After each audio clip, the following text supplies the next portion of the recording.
Sebelum lanjutin nonton video ini, pastikan kamu selalu dengerin cerita horor di podcast Do You See What I See, yang dimana tayang 5 kali seminggu hanya di Spotify.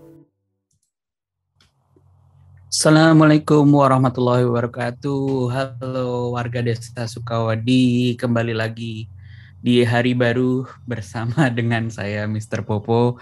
Kembali di episode di segmen kita akan bercerita bersama kontributor-kontributor kesayangan kita. Dan sekarang memang banyak kita undang teman-teman juga melalui panggilan telepon, melalui Zoom kali ini. Karena kita bisa menyaksikan langsung ya dari siapa yang kita undang. Nah, untuk kesempatan kali ini menyambung cerita yang bersambung kemarin gitu ya. Teman-teman kan dapat spoiler juga nih dari Mas Garin. Kita langsung panggilkan aja Mas Garin. Halo Mas Garin, ketemu lagi ya. Lanjut lagi nih. Lanjut lagi. Bersambung dari penasaran yang kemarin. Jadi Mas Garin ini katanya punya cerita juga, cerita rumah Eyang di Jogja ya. Di Harusnya Jogja mirip juga. Ya. Kemarin kan di yang kemarin diceritakan bahwa sempat ada tuh ngimpi bareng saudaranya dan ternyata ngimpinya itu sama. Nah, itu spoilernya. Nah, supaya nggak panjang lebar nih, kita pengen dengerin nih cerita dari Mas Garin tentang rumah eyangnya di Jogja. Boleh kita mulai? Oke. Assalamualaikum warahmatullahi wabarakatuh. Jadi terima kasih banyak udah nyambung ke part 2 nih jadinya. Jadi mengingat bahwa Mr. Popo nih cerita tentang waktu itu kita nonton di di YouTube-nya Bang Radit ya, gitu, awal-awal itu. Jadi pas cerita kayak, wah ini sama juga nih kayak rumah yang gue gitu. Nah, jadi awalnya gue punya eyang. Jadi kebetulan gue orang Jogja asli, tapi tinggal dan besar di Jakarta. Terus eyang gue itu punya rumah di daerah Gendeng. Gendeng itu adalah perbatasan antara Jogja dan juga Solo. Di tengah-tengahnya tuh ada Gendeng. Jadi setelah Prambanan, dan di Prambanan itu nanti ada jalan kecil dan itu masih desa banget. Jujur aja, gue suka ke sana, ke tempat yang gue, karena masih asli, masih sawah, masih yang masih yang desa banget gitu lah. Gue suka banget. Kalau pagi dan siang, kalau malam better gue pergi gitu. Karena nggak banget aja gitu. Jadi eyang gue itu punya usaha bikin tembakau rokok zaman dulu. Jadi di situ ada 5 tungku rokok gitu. Jadi ada 5 tungku tembakau itu lumayan besar. Nah, di rumah eyang gue itu ada 6 kamar tidur, kamar mandi ada 3, dan itu ada ruang gamelan di depan. Terus juga ada di tengah-tengahnya itu ada 4 pilar tinggi kayu jati gitu, itu untuk ruang TV gitu. Nah, itu bangunannya 1 lantai semua, jadi nggak ada 2 lantai, 1 lantai semua. Dan bangunan zaman dulu banget. Dan hingga sampai 2022 ini masih nimba sumur. Kalau mau mandi, masak, mau ngapa-ngapain aja butuh air, nimba sumur, karena di situ adalah keterbatasan listrik. Kalau misalnya mau pakai pompa air, listriknya terlalu besar, kasihan tetangga yang lain. Nah, rumah yang gue ini karena cukup besar, jadi dulu itu sering dipakai untuk warga sekitar untuk ngumpul, gitu, untuk ngumpul di rumahnya lah.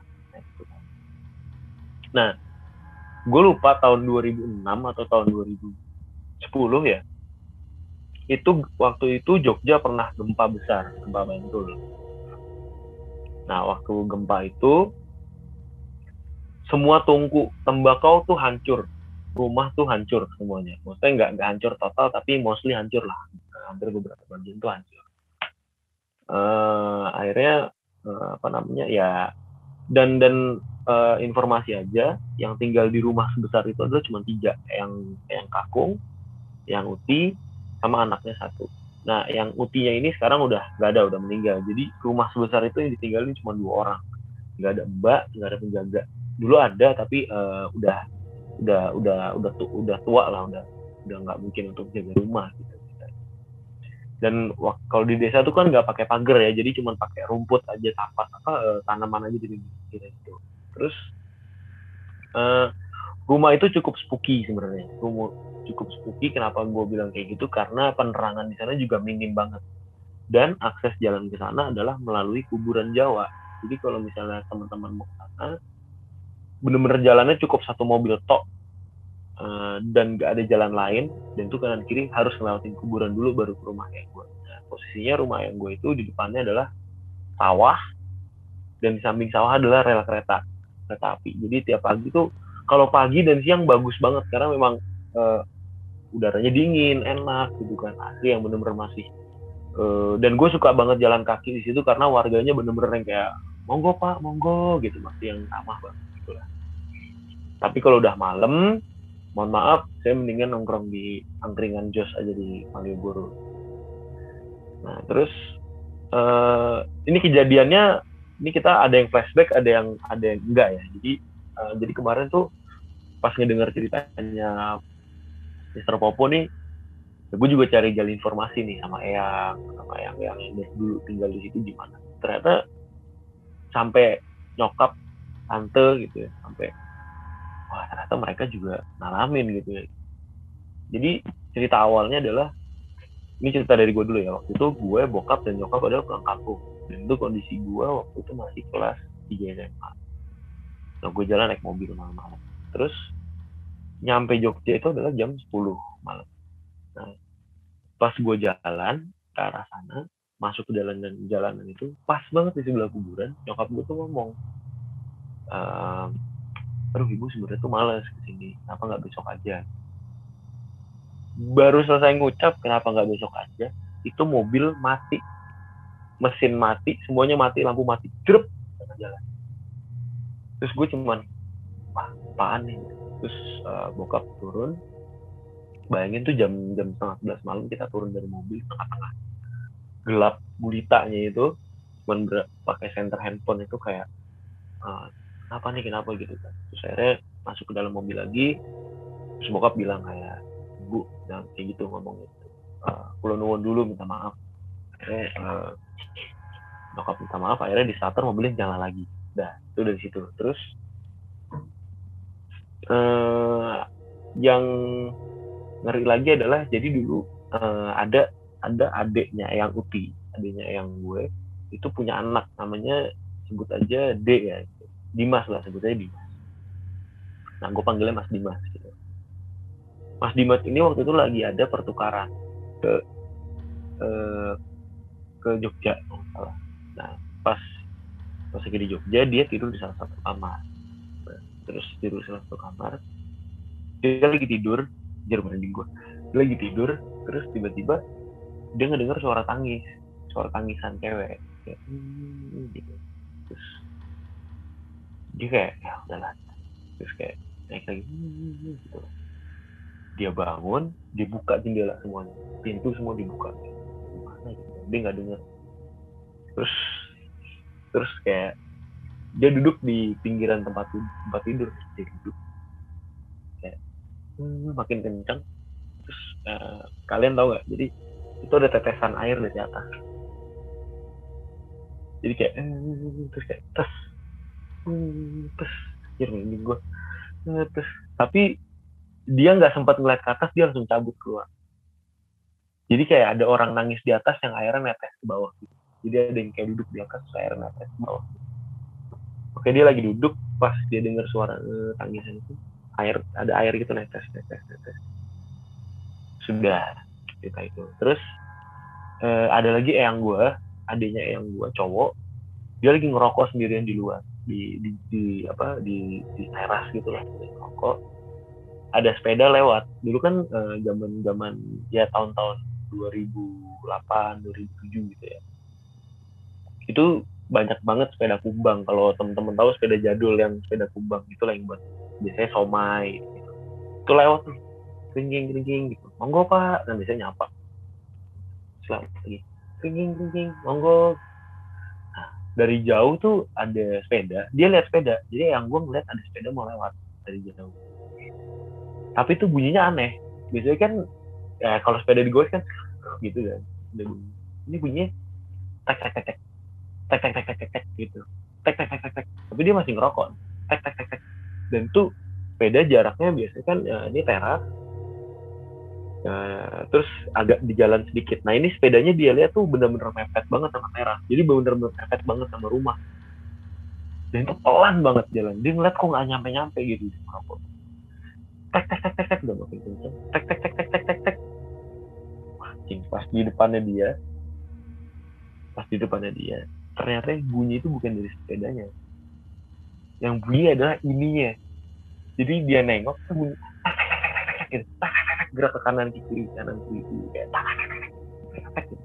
Tuh yang gue langsung matiin rokok, langsung masuk dalam, lari ke dalam. Gue kayak pas ceritain gue juga anjing gitu, kayak ngeri banget sih. Terus ada lagi, ini gue nggak apa-apa ya lompat-lompat ya, jadi yang gue ingat tadi. Jadi ada lagi, tapi terakhir cerita dari ceritanya tante gue yang paling menurut gue paling creepy sih. Jadi ceritanya ada lagi nyokap gue dulu waktu masih kuliah di Jogja juga, dia tidur, dia ngelihat pergelangan tangan gini tapi di pintu, karena pintunya nggak ditutup, pergelangan tangan gini di bawah gini.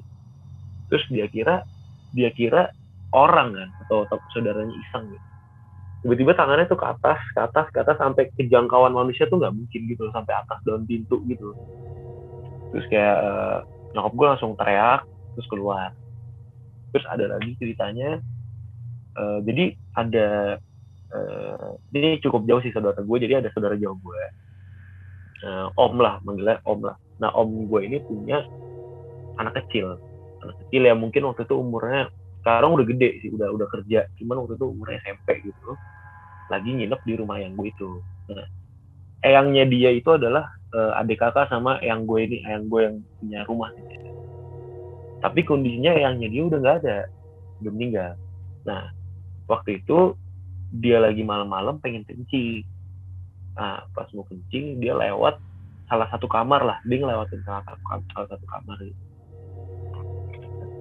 Pas dia ngelewatin salah satu kamar, dia berhenti dulu di depan pintu karena dia ngeliat neneknya, eyangnya yang udah nggak ada, duduk tapi ngadep ke tembok, nggak ngadep ke dia. Jadi dia lewat, ini ada orang duduk gitu ngadep ke tembok, lagi diam aja gitu, pakai bajunya bener-bener baju eyangnya, baju daster gitu.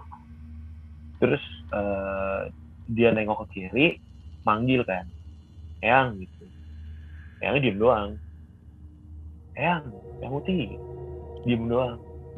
Pas ketiga, pas baru ngomong gitu, itu bener-bener katanya anjing ini gitu. Terus itu eyangnya langsung ngedeket gitu, terus kayak ngomong Jawa, ngomong kayak aku tuh eyangmu. Kayak terus saudara gue langsung kayak jatuh terus nangis, terus bapaknya langsung kayak datang, kenapa gitu, mau keluar dari sini, nangis. Dan itu cerita itu diceritain terus sampai sekarang, sampai gede, kayak kalau kita mau, gue ngeliatnya di kamar ini nih gitu. Terus ada lagi ya cerita mimpi gue, ceritain lagi deh ya. Jadi di ruang TV yang gue itu ada 4 pilar kayu jati berdiri.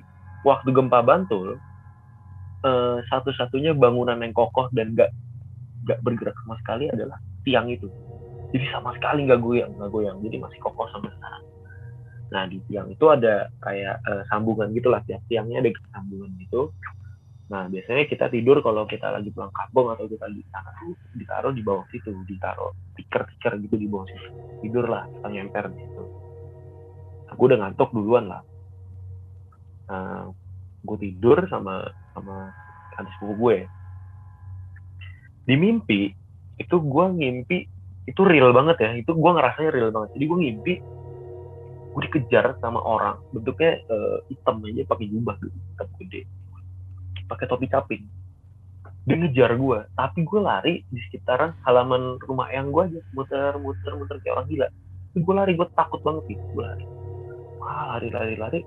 Tiba-tiba dari kegelapan gitu datang saudara gue, kayak, mas ayo lari gitu. Dia juga lari sama muter-muter dia sampai gue jatuh. Udah pernah gue jatuh. Itu gue jatuh, saudara gue langsung, ya posisi gue jatuh langsung tanah kan itu. Saudara gue bilang gini, lemparin aja pakai tanah. Di mimpi tuh ya.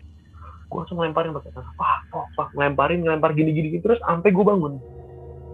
Begitu gue melek, gue kayak wah anjir. Jadi begitu gue melek adalah posisi gue lagi tidur, terus gue langsung duduk, terus gue diem dulu kayak apa nih gitu kan. Terus pas gue nengok ke belakang, saudara gue juga posisinya lagi duduk gini, terus kayak ngeliat gue, mas ngimpi gitu.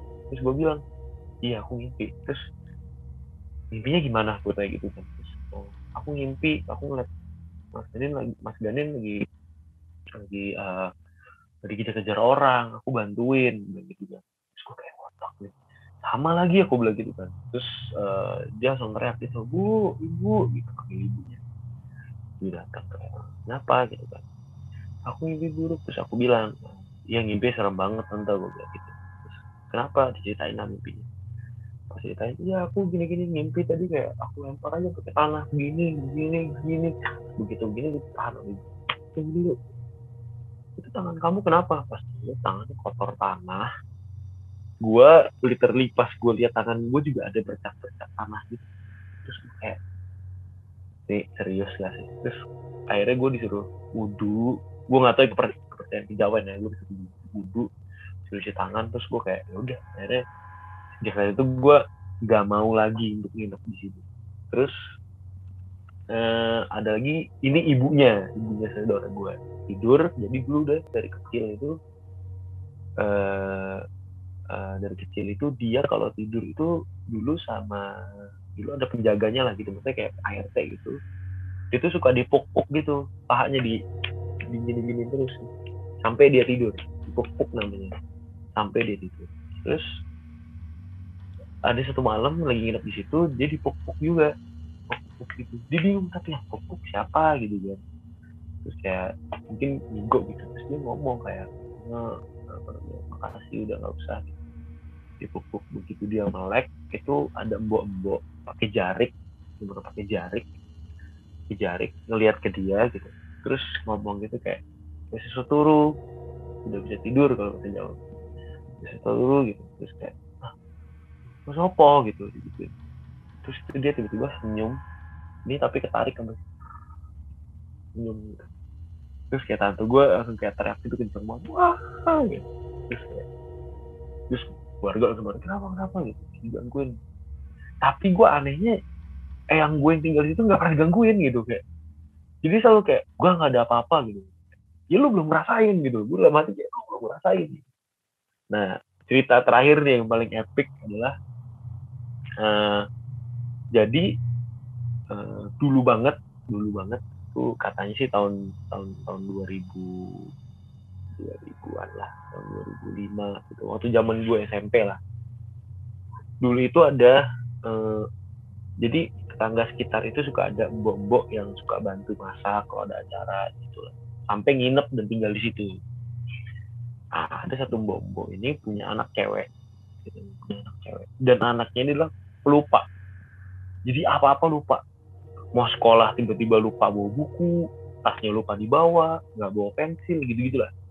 Akhirnya sama om gue itu dibeliin buku kecil, notes gitu, kayak buku kecil lah zaman dulu, buku sama pensil. Dia bilang kalau kamu mau pergi, apapun itu yang mau kamu bawa, kamu catat dulu di situ, jadi nggak lupa. Nah akhirnya setelah dikasih itu dia inget terus nih, tulis kayak buku besok pelajarannya apa ditulis, terus jangan lupa bawa ini ditulis. Sampai ada satu momen duka lah ceritanya. Si anak ini lagi kan di depan rumah yang gue ada sawah, terus ada rel. Nah dia sekolah tuh di seberang rel ini gitu. Terus dia pulang dari sekolah tuh ketabrak, terus meninggal katanya.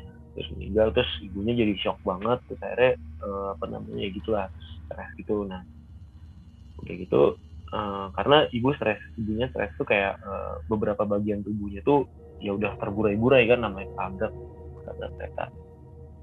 Nah terus ya dikubur dengan bagian tubuh yang seadanya aja. Terus akhirnya ibunya ini memutuskan untuk pindah ke Salatiga, pindah lah. Terus akhirnya dibantuin lah packing gitu kan, naruh barang sama om gue, taruh. Nah om gue yang ngasih buku ini ngambil bukunya itu lagi di tas, karena kan barang bukti dikembalikan ke keluarga lah ibaratnya gitu. Dikembalikan. Om gue tuh baca satu-satu. Baca. Terus di halaman terakhir dia berhenti. Terus dia nanya, Mbak, Bo, aku mau tanya gitu, bahasa Jawa ya. Kayak, kenapa Pak? Gitu. Bagian tubuhnya sing rawan opo gitu. Sing rawan opo yang belum ada apa. Dia bilang, kepalanya nggak ada, nggak ada ketemu. Terus dia bilang, lah ini, jadi om gue ngebalikin bukunya. Di situ ada tulisan kepala, terus dilingkerin. Jadi dia nulis kepala, terus dilingkerin. Dan itu bukunya nggak ditemuin sama siapa-siapa. Dan itu bukunya ada di tasnya dia. Jadi dia bilang, terus om gue ngomong, anjir gue merinding banget sih. Jadi dia om gue cerita kalau ya berarti emang dari awal dia lupa kepalanya di mana. Terus gue pas denger cerita itu kayak kayak gila sih. Ya itu sih, maksudnya kalau gangguan ke gue mungkin ya minor aja, mungkin suara gitu ya. Cuman yang paling parah sih ke orang-orang lain. Tapi menurut gue pasti kayak gue compile gitu. Gila sih. Sebenarnya nggak ada benang merahnya ya, namanya cerita-cerita gitu ya. Iya, nggak ada benang merahnya, maksudnya Jadi apa gitu. Emang random things aja yang happen di situ gitu kan. Iya. Cukup. Dan ya mungkin kalau yang terakhir emang serem banget, cuman mungkin bisa jadi kebetulan, bisa jadi ngapain juga dia menulis begitu kan. Iya, ngapain nulis kepala gitu kan. Tapi kemarin sempat adalah kejadian di kan kalau kita nontonin sosmed juga banyak kejadian-kejadian serem ya sebenarnya. Maksudnya ada insiden, ada kecelakaan dan sebagainya gitu. Terus kemarin juga sempat ada satu kecelakaan yang di daerah Senayan itu ya, tabrakan motor lah. Kan nongol di timeline lah, gue lupa siapa teman gue yang posting atau gimana. Terus ngepoin, jadi kayak status terakhirnya atau beberapa status terakhirnya tuh mengindikasikan hal yang terjadi gitu loh. Oh iya? Iya, gue udah beberapa kali sih, tapi itu benar-benar kayak, waduh, nggak bisa terima gitu rasanya. Ya kebetulan yang sangat mengerikan sih sebenarnya. Sangat mengerikan. Dan terus, sampai saat ini sih,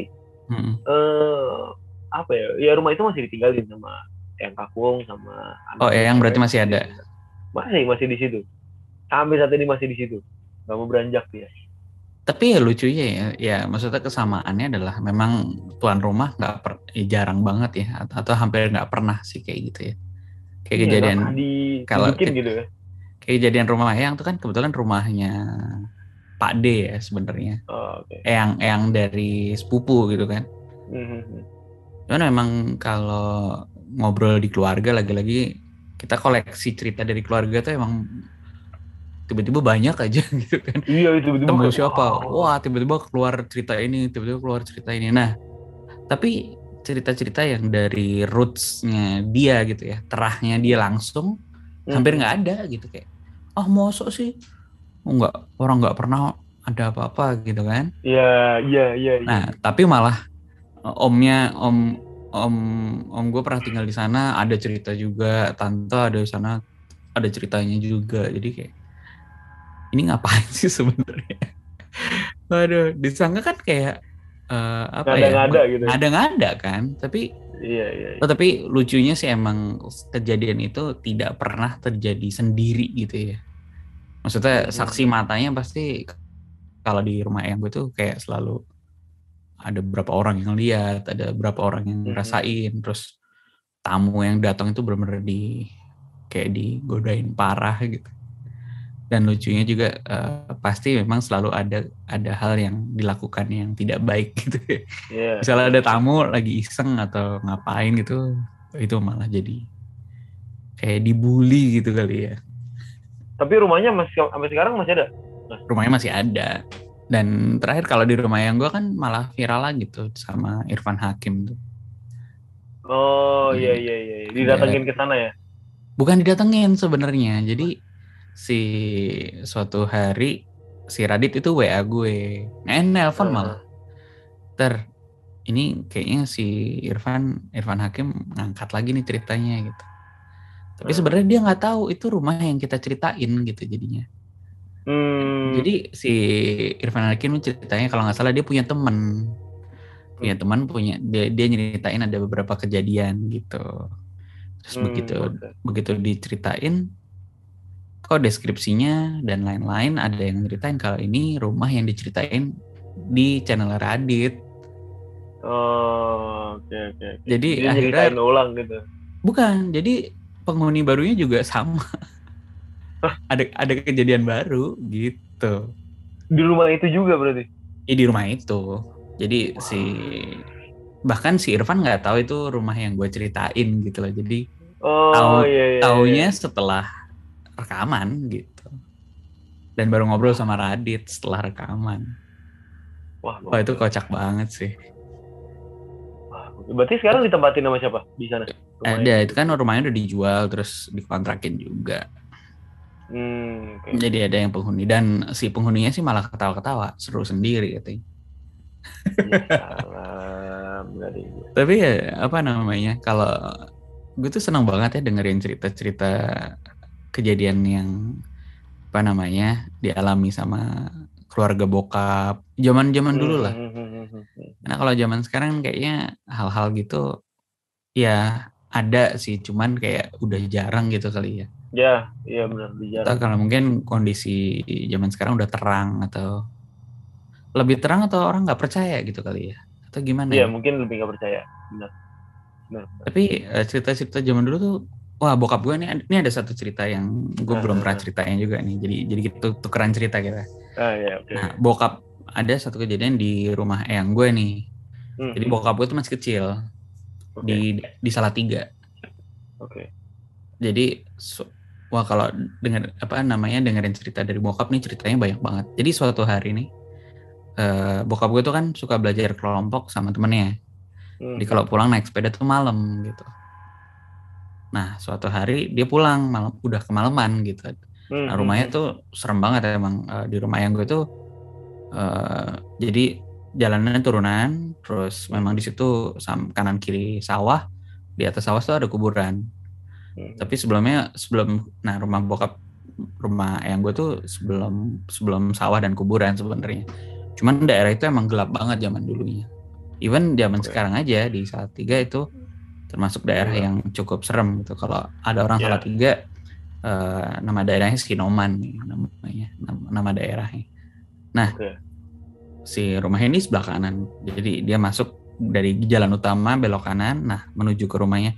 Zaman dulu itu masih mungkin jalan setapak kali ya. Dan ada cerita lain, nanti gue ceritain di lain waktu. Jalannya tuh ada tonggak dua gitu, jadi dokar itu nggak bisa masuk, atau apa namanya dokar tuh kereta kuda. Delman. Nah, delman tuh nggak bisa masuk sebenarnya, pasti kena. Jadi ada dua cagak gitu yang emang nggak bakal bisa masuk dokar gitu atau delman itu. Jadi cuma sepeda doang gitu ya. Nah tapi kejadian itu sangat sering ketika ada malam-malam ada suara dokar di depan rumah gitu. Dan benar banyak kejadian dokar tiba-tiba masuk, lari, kudanya lari, tiba-tiba orangnya teriak wah gitu. Karena emang nggak bisa masuk dokar, tapi sering banget dokar nyangkut di jalan itu gitu. Terus masuknya lewat mana nggak tahu ya? Ya nggak tembus aja gitu. Itu kejadian.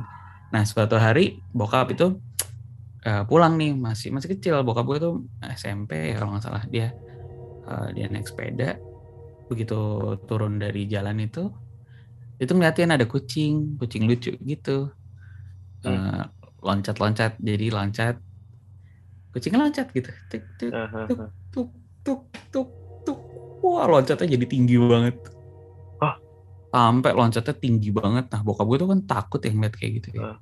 Ya namanya juga anak-anak gitu ya. Iya, namanya anak-anak. Lihat kayak gitu. Terus nah langsung ngebut udah deket rumah tuh. Tiba-tiba dia bokap nggak tahu, gue lupa, di sepedanya tuh kayak ada lampu yang zaman dulu yang nyala kalau semakin begini. Ya. Nggak, Oh, yang pakai dinamo ya. Gitu ya. Jadi dia ngeliat di depannya tuh tiba-tiba ada di jalan itu, jadi di jalanan itu melintang bambu-bambu banyak. Jadi karena dia tadi lihat kucing, terus dia ngebut, tapi dia kaget kan, nggak sempat ngerem, dia nabrak bambu-bambu yang ada di jalan. Jadi bunyi tuh gelondang terus jelep gitu. Jadi kaki bokap gue tuh ketusuk bambu. Wah. Di bagian, gue lupa di betis atau di paha gitu ya, berdarah. Terus karena merintih dan teriak gitu ya, sampai sama bokap tuh dicabut sebenarnya si bambu itu. Terus yang gue tuh keluar dan kakak-kakaknya gitu ya. Terus bokap gue namanya Rif gitu, rapopo gitu. Ya, ini berdarah ketusuk bambu lah, cerita gitu. Ya ditolongin lah sama keluarga kan, karena emang udah di depan rumah gitu kan. Ya udah, terus pada heboh. Kenapa kak ketusuk apa? Bambu. Jadi ada bekas lukanya, bambunya nggak ada semua. Nggak ada bambu satu pun di situ. Wah, tapi bekas lukanya ada, ketusuk bulet gitu bambu. Wah, aneh banget. Itu zaman itu katanya, kata bokap gue tuh, wah banyak kalau cerita bokap gue tuh emang banyak banget. Ntar deh, kapan-kapan gue ceritain. Atau gue ajak bokap gue cerita. Ya kalau bokap gue boleh, cerita. Seru tuh. Emang bokap-bokap tuh atau om-om atau siapapun tuh kalau punya cerita lawas tuh bener. Wah, dipancing sedikit keluar semua itu. Iya, benar. Ya gitu. Oke, Mas Garin. Thank you nih ceritanya. Luar biasa. Lain waktu ditunggu lagi kalau ada cerita lagi. Siap. Dan kalau mau merekam dalam bentuk audio juga boleh loh. Nanti kita tayangkan di Spotify. Boleh. Oke. Dan pastinya ditunggu banget nih. Oke. Siap. Oke, gitu aja Mas Garin. Terima kasih atas waktunya. Kita sambung lagi di lain kesempatan ya Mas Garin. Oke. Terima kasih. Assalamualaikum warahmatullahi wabarakatuh. Kirim cerita kamu ke alamat berikut.